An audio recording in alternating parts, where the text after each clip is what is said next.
Hey guys, Metal Jesus here, and we are about to discuss metal.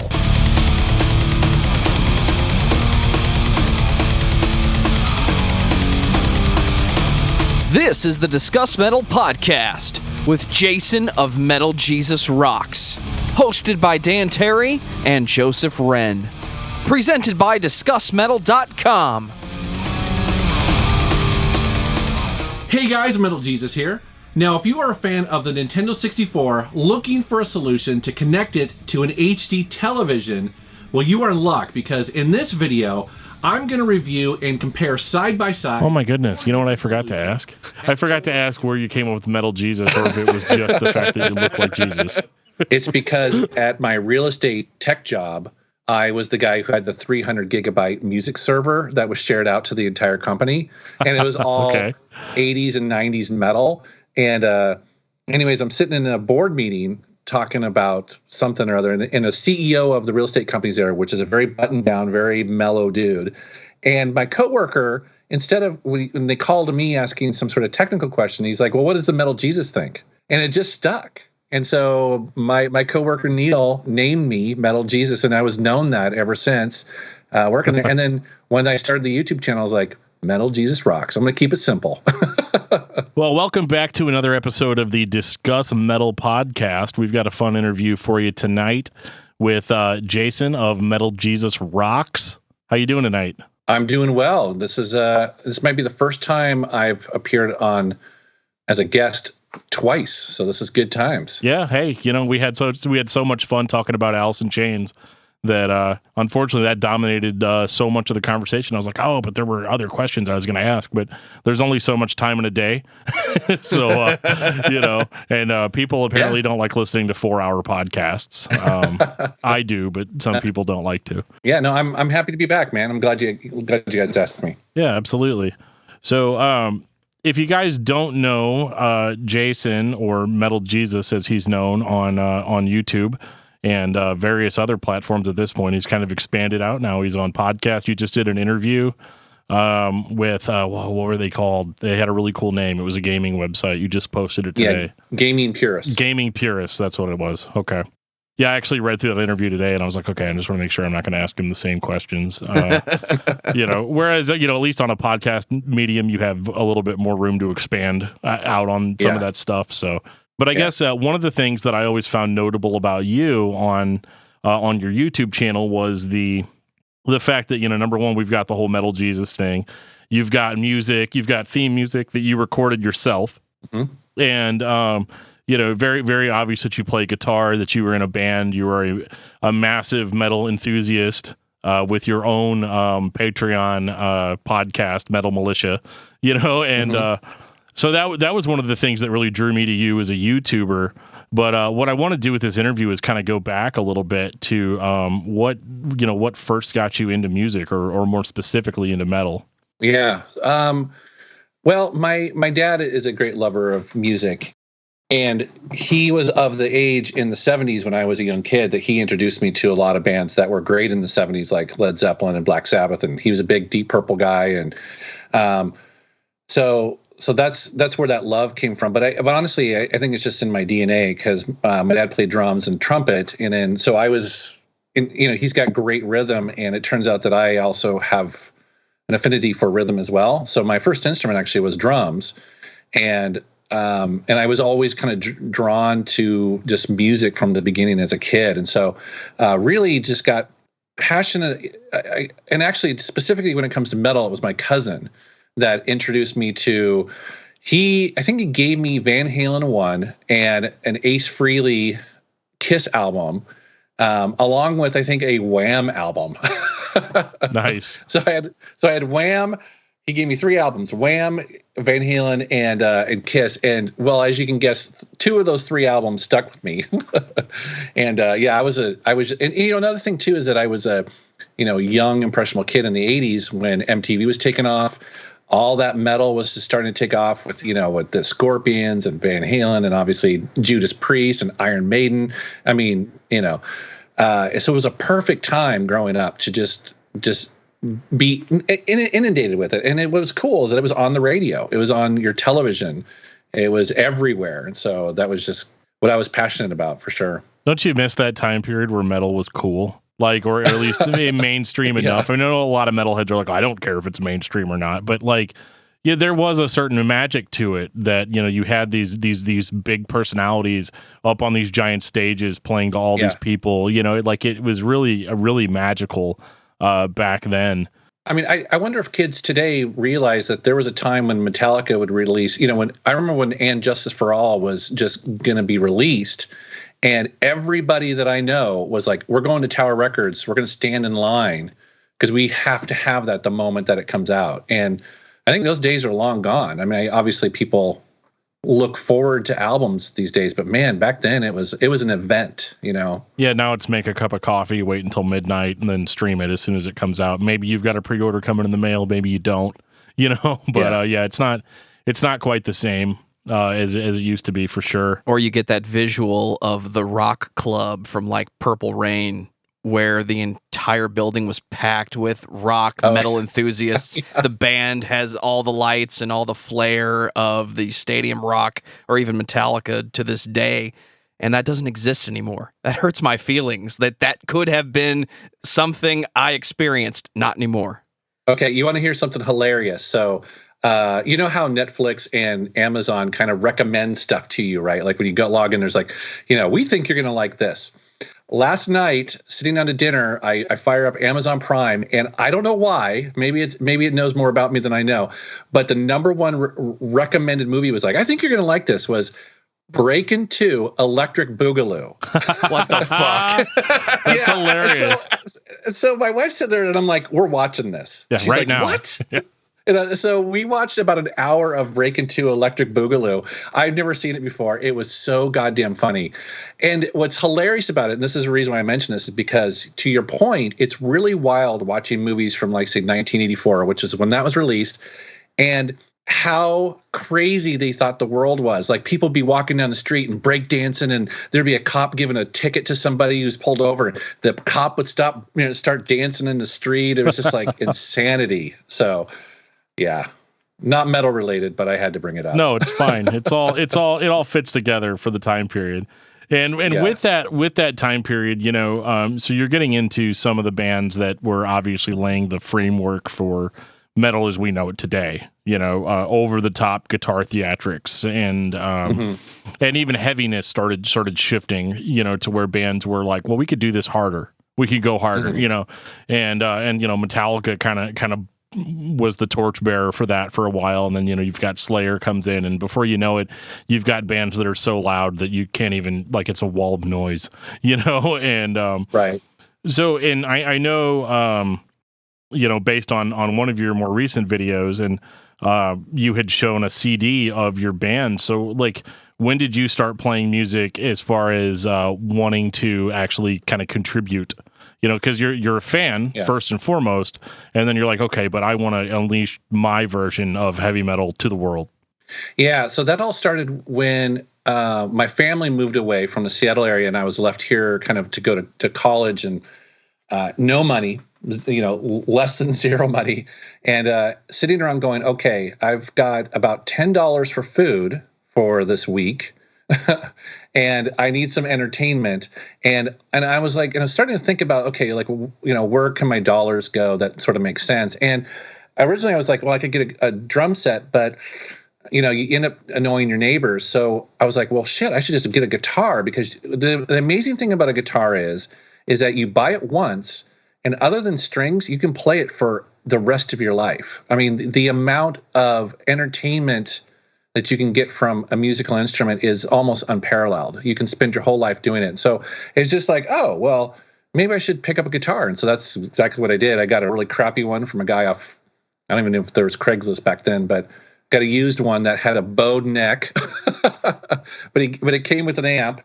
And I started to, and I realized that I loved it. I was, because I was like, I just really took to it very quickly. And because I had no money and nothing else going on, I just practiced for hours and hours and hours. And I remember reading an article about Eddie Van Halen, who, would just practice for hours and hours and hours. Like, okay, well, that's what I got to do, And so that's exactly what it was. But I've always been into a lot of different music. And so while heavy metal is one of them, I also listen to a lot of other styles too. So I really tried to experiment with it and have fun with it and create different tones and textures. And so like my theme song is more kind of punk, I would say. Yeah. But there's definitely. songs. Yeah, and so there's songs where I've done a little bit more ambient style in the like maybe trip hop, like Massive Attack or Cocteau Twins, stuff like that. Or there's a couple songs I specifically wrote in the style of Tool, where it's drop D, or maybe like Queens of the Stone Age and stuff like that. So kind of all over the place.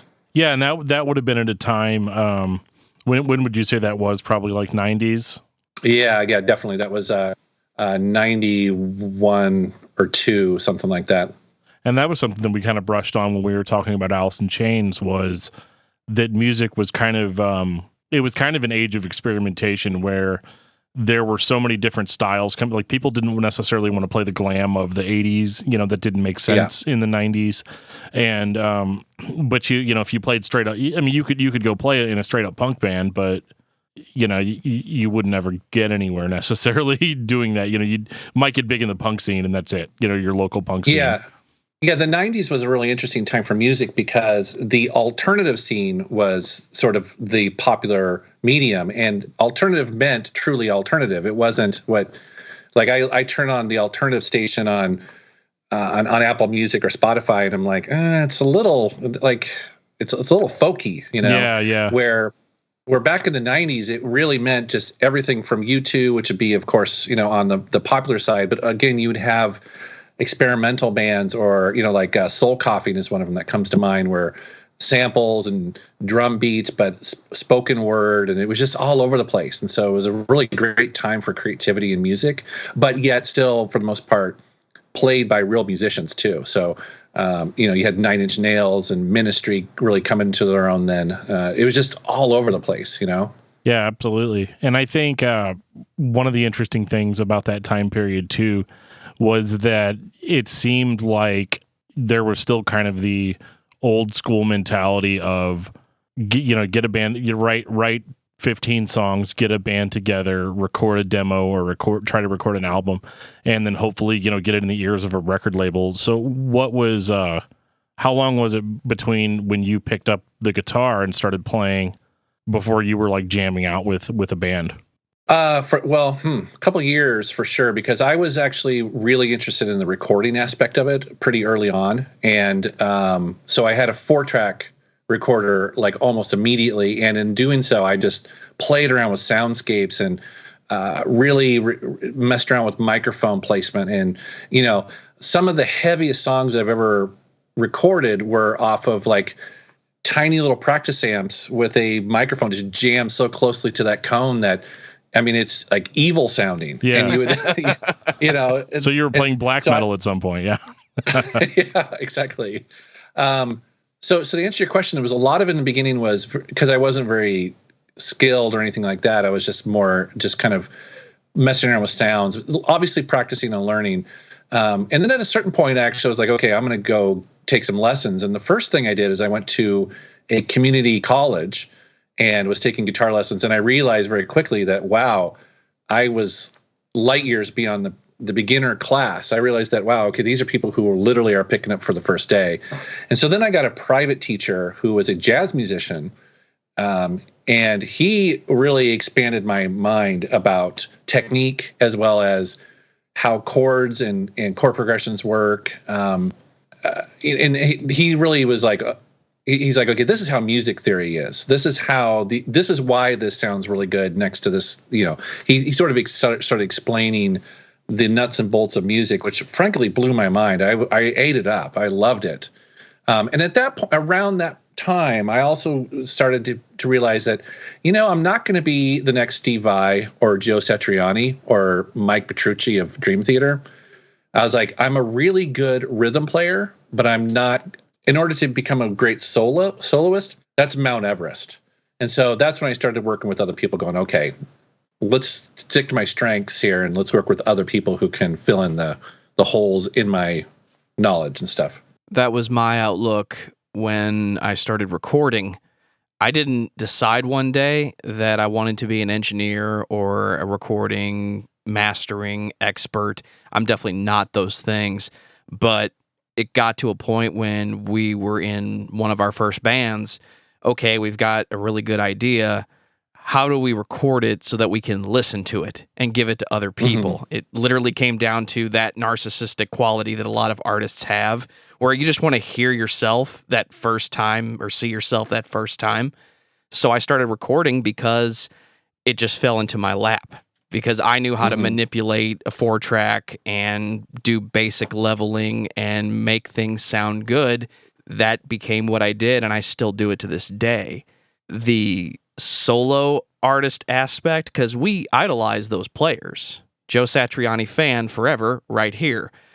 Steve Vai, Eric Johnson, Dimebag, Zach Wilde sometimes. But then you meet that person, and for me, it was my friend Aaron, who I met the guy who's going to be the next solo artist that people are going to talk about. And it was like that pressure came off my shoulder of, okay, I know what my strengths are, so I don't need to get in his universe. He's got that covered. We've got the next lead guitar sensation right here. Huh, interesting. Yeah, the other thing that happened to me is that, I was definitely playing guitar, met my buddy Drunken Master Paul, who was a singer, and also he was just the front guy. He just has that personality where he wants to be on stage and entertain people. So that definitely helped things kind of solidify sort of a band or, someone to play out with. But as far as the recording for me, what happened was that after 9/11, it was like 6 months after 9/11, I got laid off from my tech job. I was working at a DVD publisher.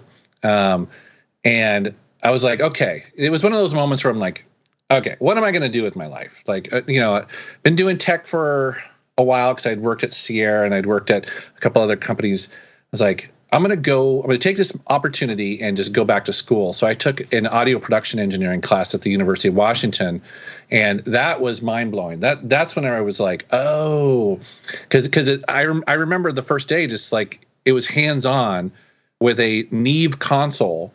And we were going into like recording studios here in Seattle, and you're meeting people who were actually doing the job. And I was like, awesome. I was like, I love that. So in addition to the creating the music, it also took my knowledge of recording music to a whole nother level. And also at the same time, they really encourage people to get internships. And so that's exactly what I did. I got an internship at a local recording studio that was mind blowing as well, being able to go down there every day. And again, I wasn't making any money because I was an intern and I was technically laid off, but I basically had almost 2 solid years to just see what it's like to be an engineer, working at a recording studio or at a radio station. It was mind blowing. It's funny you say that too. We talked to Toby Wright a few weeks ago. Okay, it was a few months ago, but about we were like, when was the first time somebody just threw you behind a board? And he's like, oh, I was just I don't think he was an intern at the time, but he was basically just like the guy there to plug everything in, like the engineer. He was doing maintenance work or whatever, and they're like, well, the producer didn't show up, so you're producing this record, and yeah. Was there ever a situation like a holdout, like, oh, well, maybe that's going to happen? Or, if I stick with it long enough, do you think somebody's ever going to put me behind a board and, get my opinion on things? Yeah. So I got a lot of hands-on experience in classes, but in the recording studio, what I quickly learned is 2 things. That one, those people, at least in Seattle, they keep those jobs for life because there's just not that much work. And so the guy that, and the owner and the guy who was working behind the board, he'd been there for 5 years, and he's, they shut down, but he's probably still doing that today. And it's just because Seattle is such a small market for that. I think in order to truly get lucky, you'd have to go to a place like Nashville or LA or New York City to just have more opportunity for that. The other thing I learned too, which was a little bit disappointing, is that while it's such a highly skilled job, they don't make hardly any money. So much so at the time, at least, this is back like in 2002 or whatever, it was barely above minimum wage, and they were working long hours, and this is after 5 years of work. And so I was like, oh man, that sucks. It's great if you love it, but it's so unfair because it's such a cool job that not everyone can do, yet it doesn't pay very well. So I was kind of like, is this where I'm going? Because it's going to be hard to do in Seattle, but and that was the amazing thing about moving to a career in YouTube, is that all of that, though, all of a sudden was like, oh, well, I know how audio production works. And in that recording studio, we actually made a couple commercials that I helped with, one for the Seattle Mariners, an actual television commercial. And also they would work on commercials for the health industry, because the health industry is really big in Seattle. So we worked on a 30-minute infomercial that would play like at 2:00 in the morning. But all of that I was able to take and go to YouTube and go, oh, immediately I was like, I know how all this works. I'm not necessarily great at it, but I can take those skills and apply them to YouTube. The knowledge demystified the difficult process. My favorite example of the self-made filmmaker for a long time was James Rolfe, because he just did it in an old school, hands-on way that I didn't even do anymore. I was already recording music with computers and digital recording, 4-tracks, and now my PC. I don't edit video that much anymore, but I have knowledge of how that's done. A lot of it's the same as what I do in audio. But then I'd watch James make those videos, his earliest videos, where he was still doing the old school, I've got 2 VHS players, how can I make a movie? And to me, that was awesome. Yeah, that's pretty cool. Well, I mean, that's the thing about if you're going to do YouTube, or if you're going to, like, the thing that, a lot of people ask me, it's like, hey, do you think I can start doing YouTube today? It seems really crowded, and how does one succeed? And actually I always tell them that my analogy is, would you ever want to start a band? Do you think you could start a band today? And the answer is, because it would be hard to do that too, but you've just got to get in there, do the work. You're going to play in a shitty club to 4 people, and 2 of them are probably girlfriends of the band, and you're going to do that for years as you hone your craft. Yeah. As you learn how to write songs in the YouTube world, as you learn how to make better videos, you know what I mean? And that's what you do. And I always think about Kiss, the band Kiss. Kiss is not a great band.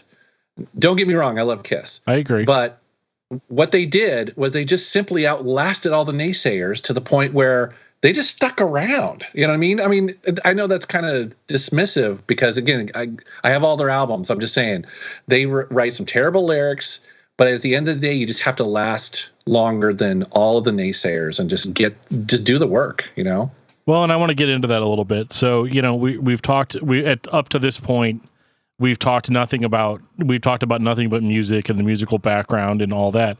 And, let's be honest, that's not what you're famous for. Not primarily, right. And no, that's absolutely true. So we've got kind of this back current of, and I always joke too, because one of the things I used to say, I was like, I love Metal Jesus because him and I had kind of the same pathway, but chose different routes. I also am a massive video game enthusiast, massive. And I had to make a decision early in my life. Am I going to go the route of music, or am I going to go the route of, I guess, video game, video game enthusiast, which it's so funny because up until 10 years ago, video game enthusiast didn't mean job. Right, yeah. It meant quite the opposite, right? It meant loser. It meant, all these negative things like, sits there and plays games all day. But what I thought was interesting is, so you're talking about all this stuff going into audio engineering and all that stuff, but at the same time, you're a massive gamer, and you're kind of following it throughout. I guess one of the things, and I've tried to identify exactly what it was, and my wife actually had to help me out with this a little bit. As far as the performance aspect of it goes, when did you realize, or if you did realize, that you had an ability to go on and on and on and on about things in a way that was interesting for people to listen to? And in your case, it was video games, and I could do I could do a video game podcast tomorrow, but I decided to stick with music because video games are very oversaturated. At this point, I couldn't enter the video game podcast or YouTube game now. Maybe I could to your credit, to what you said, like, well, if you do the work and you last a long time, sure. But I've laid the groundwork for doing music related things. And so I guess for me, it's kind of two questions rolled into one. What made you decide to start focusing on video games as your medium, and when did you realize that you had a talent to do it? Because there's a lot of people out there that do it that don't really have the talent. So, boy, it's loaded, I know. To answer your question about video games, I mean, I've been a gamer since I can remember, and it's something I'm passionate about. I am really passionate about the two things. I'm passionate about music and video games.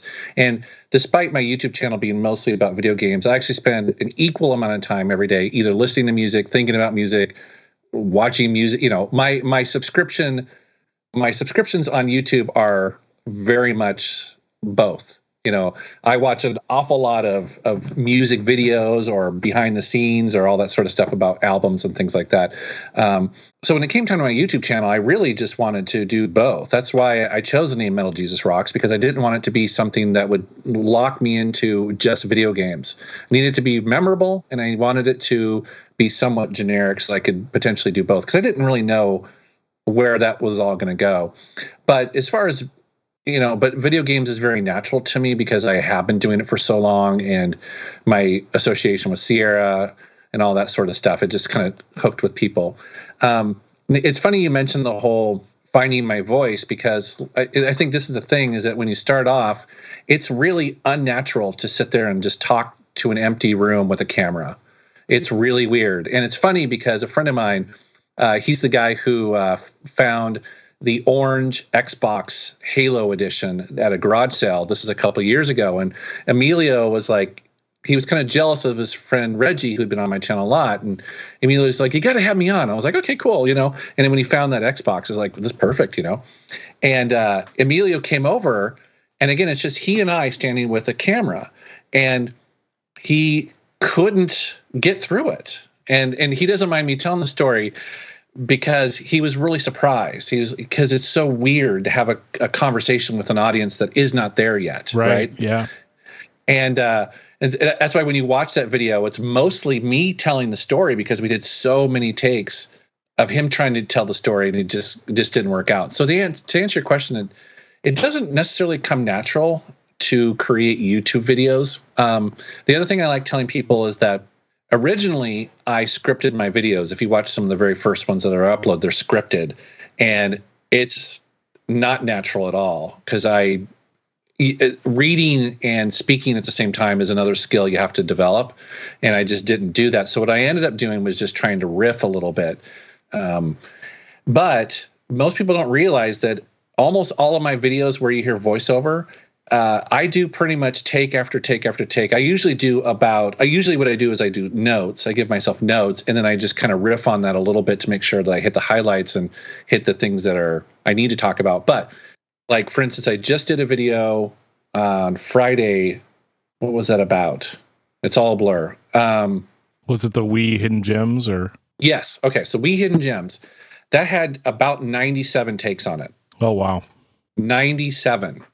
And because what I'm doing there is I'm basically just doing a sentence or two in my style, and then I'll stop, and then, the next point and the next point next, and I just sort of build out 17 minutes, and it's 97 takes. Yeah. But I found that works for me really well. And thankfully, people think that it's fairly natural sounding. Now, a lot of tricks and tips that I use. So for instance, I'm very good at overlapping the different takes, so most people don't notice. I'm also really good about splicing in dead space, picked up from the microphone, so I can really mask stuff like that. Plus using compression and also, and this is really important, a drum beat in the background. If the drum beat wasn't there, people would definitely notice. But with a little bit of a beat there, nobody notices all the different takes. That's interesting. And that's just a little, yeah. And so, and actually, and usually, like, for instance, a 17-minute video like that takes me about an hour. So I'm pretty good at it. It also depends on how familiar I am with the games and what I'm talking about. But usually that will take an hour. The vast majority of it is the editing, actually, and also the game capture and stuff like that. Well, and that's the interesting thing. And it's funny hearing it from me as a podcaster. And you can ask Joe, I'm terrible at delivering scripted content. I mean, horrific. It's a skill. Yeah, it's really, really hard. It's much easier for me to improv. And it's funny because people always say, like, you improv really well. That's a really great skill and yada, yada, yada, yada, yada. And I'm like, yeah, but if you write it down on a piece of paper and tell me to say it, I'm going to sound like a goddamn robot. And, and to your point too, about talking to an audience that's not really there, when we launched this podcast, when you launched your YouTube channel, you're talking to crickets, the first time, like the first video, and you're watching and you're all like, oh yeah.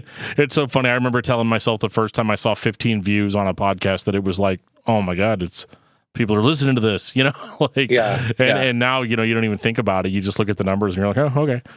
But like the hard part about it is that like, there is a certain amount of passion that shines through in that delivery, whether it's scripted or not.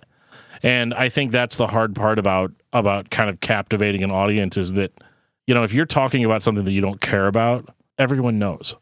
Like it's the human ear is so good at detecting, fakeness or anything like that. And even if you're not necessarily enthused about the game that you're talking about, or I'm not enthused about the album that I'm talking about or whatever, people notice that kind of thing. And it can be really hard. But that thing that you told me about the drum beat is just really, really interesting because it's something that I've never really noticed before. And now if I go back and listen to a video, if I go back and listen to a video, now I can't unhear it, like I'll be like, oh yeah, okay, yeah, he told me about this. But like, It's funny too, is that because one of the most famous examples of overdubbing every other word now, and I'll point this out, you may have noticed this, but the biggest user of this, I think, in rock history is David Lee Roth. If you go back and you listen to almost every single David Lee Roth album, you'll notice that at the end of a phrase, his first take trails a little bit, and he's still speaking, and he'll start speaking the next one in the middle of a breath. Listen to David Lee Roth, and it's like, I mean, they did that all the time for him. He must have did every single line a million times. You're blowing my mind with some of this stuff. Like, I'm not really even thinking about it. Where have you been? I've been talking about this shit for 20 years. Yeah, well, you know what? I know this episode is about you, Jason, but I have to give Joe a little bit of credit. Like, every single thing that I say, like, oh, my performance, and I'm able to da-da-da-da-da, and look at me, oh my God. I would not even be anything without Joe. Like, how you're telling me it takes you 97 takes or whatever? I've got a guy for that. Like he will literally be like, say it again.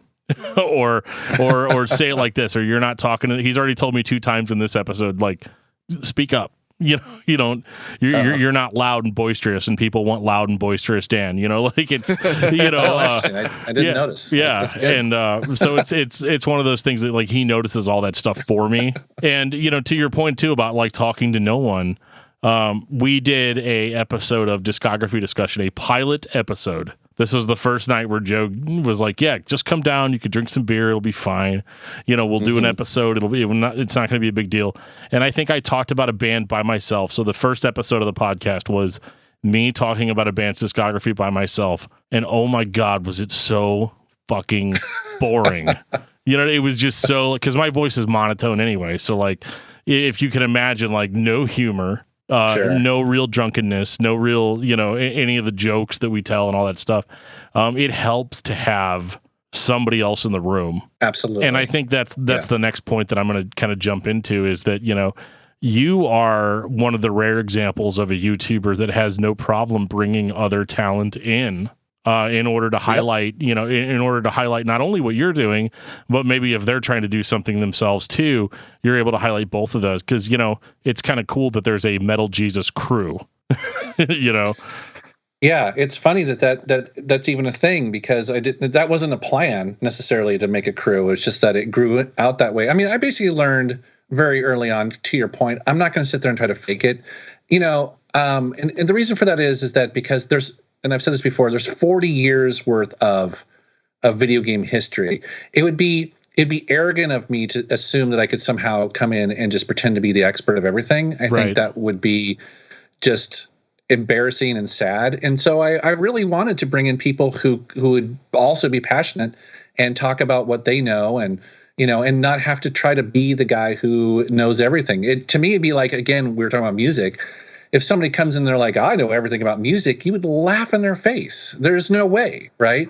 It's 100 years of musical knowledge. You know everything? No way. Or even movies is another great example. No way someone knows everything about movies. And so for me, I'm lucky that I live in Seattle because I am surrounded by people who are game collectors, game enthusiasts. And so it's not hard to find people. And going into gaming stores and meeting people and hearing about their passions, it just became natural for me to say, hey, do you want to come on my YouTube channel? And at the beginning, it was very small.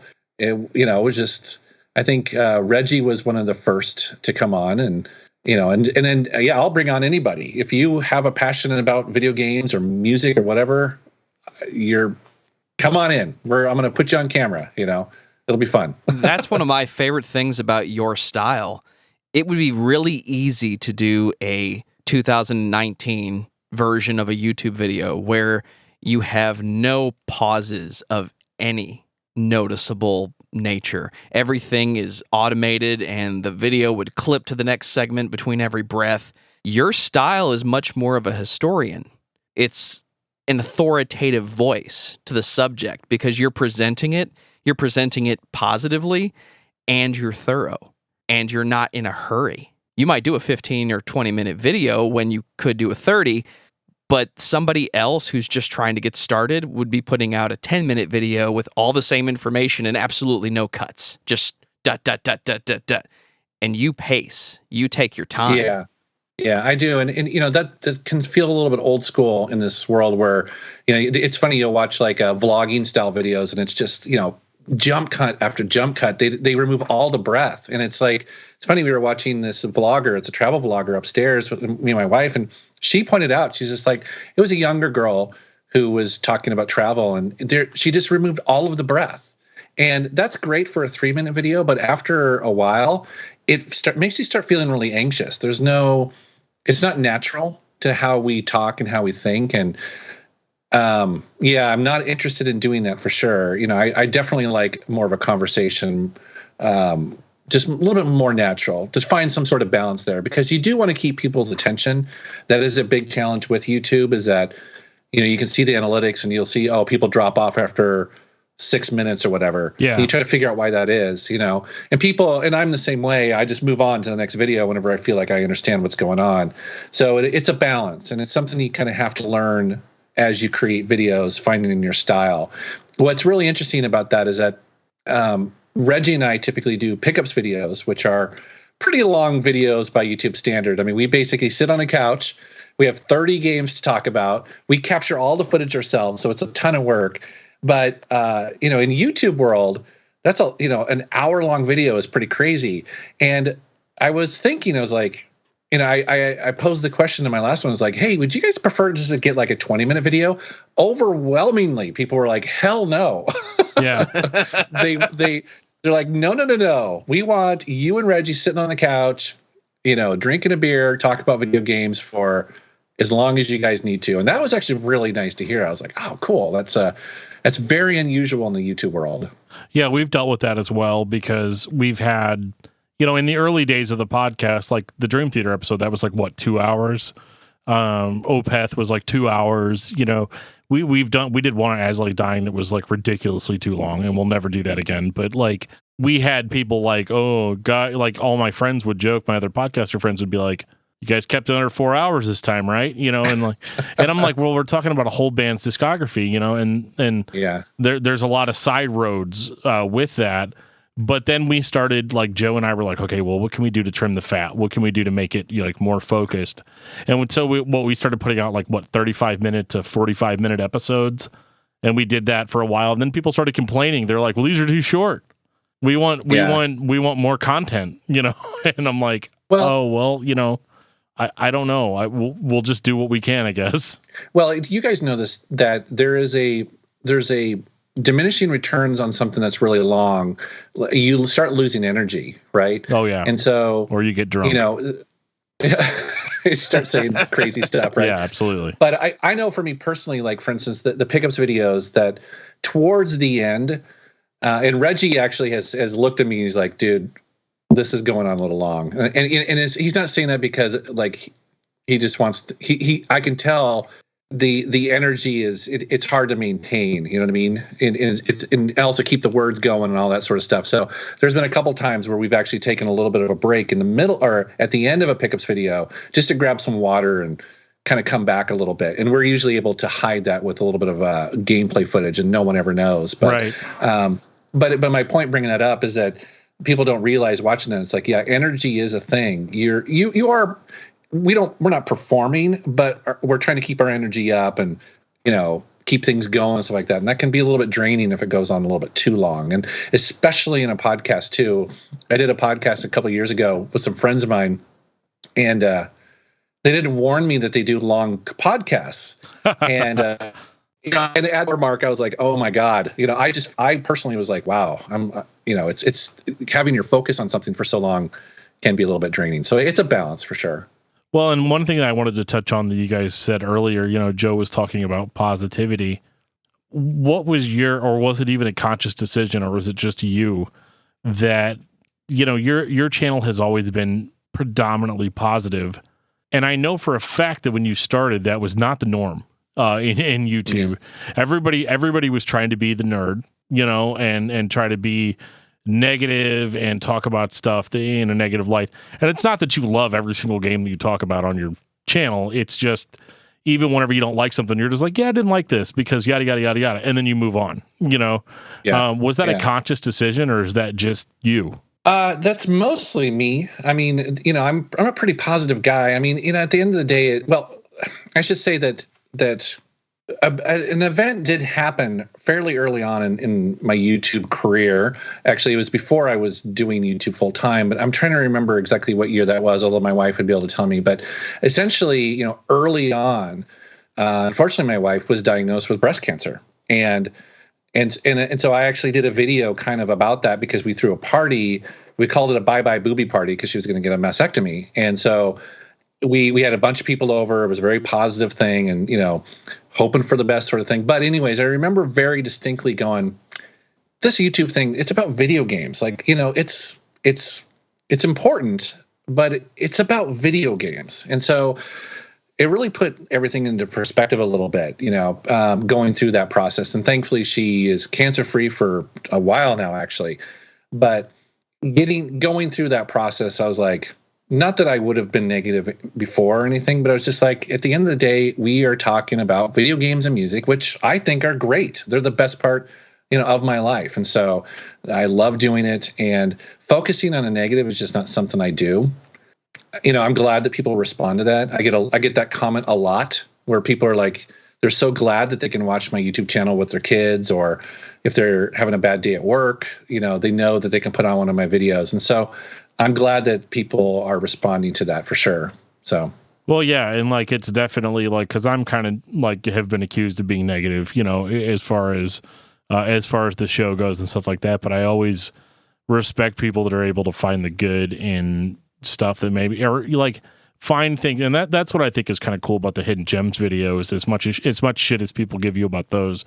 Right. That's one thing that I like about them is that you're like, yeah, it's not the greatest game ever made, but you can find enjoyment from it if you look at it from this perspective, and that's cool. Nobody else really does that. Too. Well, yeah, the price is always really good. Usually a lot of the Hidden Gems will start off at $2.90. Some of the Wii games you were talking about, are at my local game store for less than $10. So it's honestly, I spend more on my mocha. I drink that in 10 minutes. Right. Did you ever imagine whenever you first started doing the videos that you would be able to do it in a sustainable manner, to the point where you would actually this would actually be your job? You'd actually, in a certain sense, be paid to play video games and talk about them. Oh, hell no. No, it's funny because I pinch myself because this is a new type of career that did not exist 10 years ago, right? Yeah. YouTube came out in 2006, but to think that someone could be doing this full time, and not only just on YouTube, but streaming, or it's just a wild time that I think is amazing that it actually happened. And I'm stunned by it, and I absolutely don't take it for granted. I mean, it just feels like, wow, this is like a great opportunity that happened, and I'm glad that I took the leap to do it full time, because that was a very scary thing to do.